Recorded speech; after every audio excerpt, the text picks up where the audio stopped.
समय सांझ का था। गांव के चबूतरे पर बरगद के पेड़ के नीचे दादाजी बैठे थे। उनके चारों ओर बच्चे चुपचाप बैठ गए थे।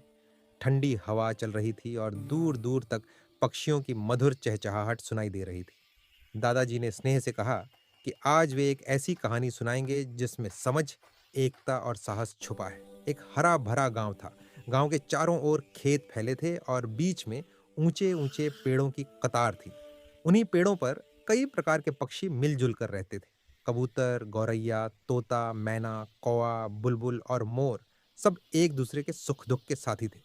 सुबह होते ही सब साथ उड़ते, दाना चुगते और शाम को एक साथ अपने घोंसलों में लौट आते।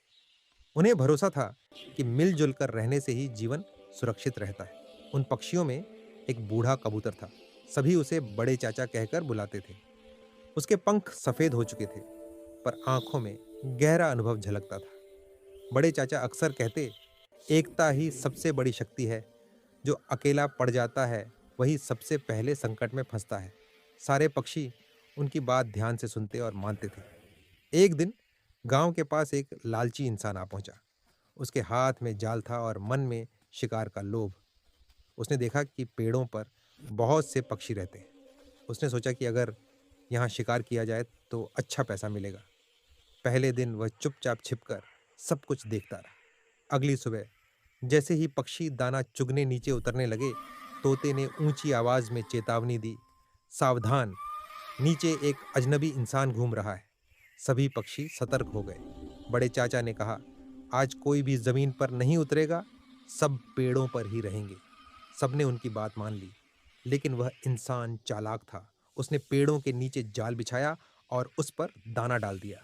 दाना देखकर एक नन्ही बुलबुल लालच में आ गई और जाल में फंस गई। बुलबुल जोर जोर से चहचहाने लगी। उसकी आवाज सुनते ही सभी पक्षी घबरा गए। तुरंत कौवा ऊपर ऊपर उड़ने लगा और कांव कांव करने लगा। तोता और मैना भी शोर मचाने लगे। कबूतरों का झुंड एक साथ नीचे उतरा और अपनी चोंचों से जाल खींचने लगा। सबने मिलकर पूरी ताकत लगाई और बुलबुल को जाल से छुड़ा लिया। यह देखकर इंसान डर गया और वहां से भाग खड़ा हुआ।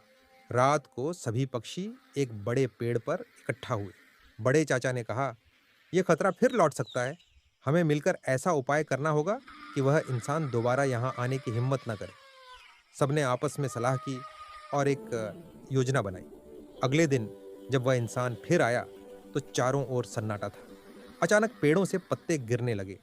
कौवे जोर जोर से उड़कर शोर करने लगे। मोर ने अपने पंख फैलाकर नाचना शुरू कर दिया। तोता और मैना गांव की ओर उड़ गए और लोगों का ध्यान खींचने लगे। थोड़ी ही देर में गांव के लोग लाठियां लेकर आ पहुंचे। इंसान घबरा गया। भागते समय वह गिर पड़ा। उसका जाल टूट गया और शिकार का सारा सामान बिखर गया। गांव वालों ने उसे पकड़ लिया। उन्होंने उसे समझाया कि पक्षी भी इस धरती के जीव हैं और उनका शिकार करना गलत है। इंसान को अपनी गलती का एहसास हुआ। उसने माफी मांगी और वादा किया कि वह फिर कभी शिकार नहीं करेगा। इसके बाद वह गांव छोड़कर चला गया। उस दिन के बाद गांव फिर से शांत और खुशहाल हो गया। पक्षी पहले से भी ज्यादा मिलजुल कर रहने लगे। बुलबुल की चहचहाहट और मीठी हो गई और मोर का नाच और भी सुंदर लगने लगा। बड़े चाचा ने सबको समझाया कि बुद्धि, धैर्य और एकता से हर संकट पर विजय पाई जा सकती है। दादाजी की कहानी समाप्त हुई।